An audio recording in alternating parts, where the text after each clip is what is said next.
Welcome to World Code Updates, your daily briefing on everything happening around the world. Let's get after it. The Philippines faces a looming deadline 2025. For 115 million people, disaster isn't a question of if, but when. Stronger storms, constant earthquakes, and rising seas are converging, threatening mass displacement and economic ruin. We've identified 20 provinces on the edge, each facing a unique crisis. Which province do you think tops the list? Drop your guess in the comments. This isn't about panic, it's about facts, drawn from the World Bank, FIVOLCS, and the UN. We're using real data, scientific models, and first-hand accounts. The situation is critical. The time for awareness is now. Let's begin. Number 20, Ilocos Norte. This coastal province is losing ground to the sea, literally. Tsunami threats from the Manila Trench and relentless storm surges are eroding land and salinating farms. Seawalls are crumbling and every high tide creeps further inland. For locals, the ocean is now a source of dread, not beauty. The question isn't how to stop the sea, but how to escape it. Number 19, Ilocos Sur. Here, the threat is twofold: tsunamis from the coast and deadly landslides from the mountains. Earthquakes could trigger both disasters at once, overwhelming limited evacuation routes. Residents practice drills, but doubt lingers. Where is truly safe? Even Vegan, a UNESCO site, is at risk from both water and unstable ground. Disaster officials are caught in a bind, preparing for two catastrophes at once. In Ilocos Sur, safety is a moving target. Number 18, Eastern Samar. The trauma of Super Typhoon Yolanda still haunts this province. Now it's a relentless cycle: stronger storms, heat waves, and flash floods. Recovery is constant, homes rebuilt, only to be destroyed again. One mother said, "Before it was the big one, now it's all of them, all the time." The resilience here is legendary, but even the strongest spirit is wearing thin. Eastern Samar is a case study in climate-driven crisis. The community is pushed to its absolute limit. Number 17, Palawan. This last frontier is losing ground to rising seas and severe monsoon floods. Coastal villages and resorts are threatened, freshwater is contaminated, mangroves are dying. Some areas may soon be uninhabitable, forcing locals to leave their paradise. "People come to see our paradise," one official said, "but soon we may have to leave it to survive." The fight to save Palawan is slipping away. Nature's wonder is becoming a climate casualty. Number 16, Zambales. The legacy of Mount Pinatubo's eruption still haunts the province. Lahar mudflows threaten with every typhoon. Add tsunami risk from the Manila Trench, and Zambales faces a double disaster. An earthquake could trigger both a tsunami and deadly mudflows within minutes. Residents live between a volatile volcano and a dangerous sea. Preparedness is nearly impossible when disaster can strike from two directions at once. The ghost of Pinatubo is always present. Number 15, Negros Occidental. The Canlaon volcano looms over the province, threatening eruptions, ashfall, and toxic gases. Typhoons mix with volcanic soil, creating deadly lahar flows that can bury villages. Farmers live on a knife's edge, ready to flee at any sign of danger. "When it growls, we run," one resident said. Life here is dictated by the volcano's mood and the next storm. The ground beneath their feet is never truly safe. It's a precarious existence. Number 14, Batangas. Taal volcano sits at the province's heart, a constant threat. Its 2020 eruption was a warning: ashfall, evacuations, and chaos. Another eruption could bring base surges and even a volcanic tsunami. Batangas also faces typhoons and landslides. Residents rebuild, but always with one eye on the volcano. Life here is a constant risk assessment. Number 13, Camarines Sur. Chronic flooding is the norm. Intense rains and typhoons overwhelm defenses. Dikes and levees can't keep up. Entire towns are submerged for weeks. The government struggles to protect communities, leaving many to fend for themselves. People are abandoning homes, not from one disaster, but from the certainty that water always returns. It's a slow-motion catastrophe, dismantling society bit by bit. Here, the opponent is the sky itself.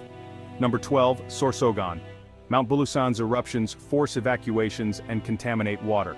When rains come, volcanic debris triggers flash floods and landslides. Farmers depend on the land, but it can turn deadly overnight. "We teach kids about the volcano's beauty and how to run from it," a teacher said. The cycle of eruptions and typhoons is forcing people to abandon ancestral lands. Survival means navigating threats from above and below. Number 11, Albay. Mount Mayan's eruptions and lahar flows are a constant threat. Super Typhoon Goni showed how fire and water can combine to devastate. Now, rising sea levels threaten Legazpi City. Residents joke they're trapped between fire and water, a grim reality. Even with advanced disaster systems, Albay is being pushed to the limit. The perfect cone is both pride and peril. Number 10, Catanduanes. This island is the gateway of typhoons, first to be hit by Pacific storms. Super Typhoon Goni flattened towns and cut off communication. Storms are more intense and frequent, and earthquakes add to the risk. Resilience is extraordinary, but resources and hope are running thin. Disaster is a way of life here, not an event. The psychological toll is immense. Catanduanes stands on the front line of the climate crisis. Number 9, Davao del Sur. Once considered safe from typhoons, Mindanao now faces deadly floods and landslides. Davao City's rivers are swelling, and coastal erosion is worsening. Infrastructure built for a different climate is failing. Mindanao is no longer a safe zone, warns a local planner. The province is scrambling to adapt to a new, dangerous reality. The illusion of safety is gone. Number 8, Leyte. The memory of Yolanda's devastation lingers. Tacloban is a symbol of loss. Each new storm brings fresh anxiety. Infrastructure remains weak. Many return to danger zones with no other options. For survivors, every storm is a potential repeat of their worst nightmare. Leyte is trapped in a cycle of trauma and vulnerability. Recovery is incomplete, and the next disaster may not wait. Number 7, Isabela. The Cagayan River floods have turned this rice granary into an inland sea. Deforestation and silted rivers worsen the crisis. Farmers watch their land disappear year after year. "We just see the water getting higher," one said. The very water that made Isabela fertile now threatens its existence. The nation's rice bowl is at risk of becoming a lake. Number 6, Bulacan. The West Valley Fault threatens a massive earthquake, but Bulacan is already sinking. Groundwater extraction and rising seas have led to permanent flooding. Infrastructure is overwhelmed, communities are being abandoned. A major quake here would be catastrophic. Bulacan is a stark example of compounding disasters. It's not just flooding, it's disappearing. Number 5, Tarlac. Landlocked but not safe. Tarlac sits on the West Valley Fault and is a catch basin for floods. A major quake could cripple infrastructure, followed by typhoon-triggered floods. Engineers warn large parts could become unlivable. The risk isn't just one event but a cascade of failures.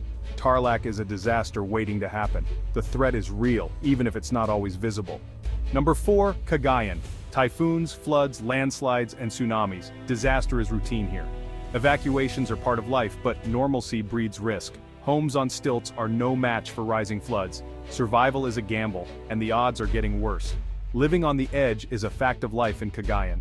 Number 3, Nueva Ecija. Flooding is now constant, even monsoon rains paralyze the province. Climate models predict even more intense rainfall. The Pantabangan Dam helps, but may soon be overwhelmed. Farmers may be forced to abandon their land, threatening food security. Nueva Ecija is at a tipping point. The deluge is coming and time is running out. Number 2, Pampanga. Mount Pinatubo's lahar still clogs rivers, turning Pampanga into a flood basin. Even moderate rain now causes rivers to overflow. Drainage systems are failing. The province is sinking. Now the river has nowhere to go. It just comes into our homes, says a local. The legacy of Pinatubo is a chronic escalating flood crisis. A major typhoon could submerge cities for weeks. Pampanga is trapped in a slow-motion catastrophe. Number 1, Pangasinan. This coastal giant faces storm surges, permanent flooding, and land subsidence. Towns like Dagupan are in a constant battle with the sea. Tsunami risk from the Manila Trench threatens millions. Floodwaters from the mountains and earthquake risk add to the danger. Pangasinan is under attack from every angle. The potential for a cascading, multi-disaster event is highest here. It's ground zero for the climate crisis in the Philippines. 20 provinces on the brink. This is the front line of the climate crisis. Resilience is inspiring, but it's not enough. We need action before disaster strikes. Smarter planning, stronger infrastructure, and urgent response are critical. The stories you've heard are a wake-up call for the world. The choices we make now will decide the fate of millions. Which province shocked you most? Let us know in the comments and share this video. The fight for survival has already begun.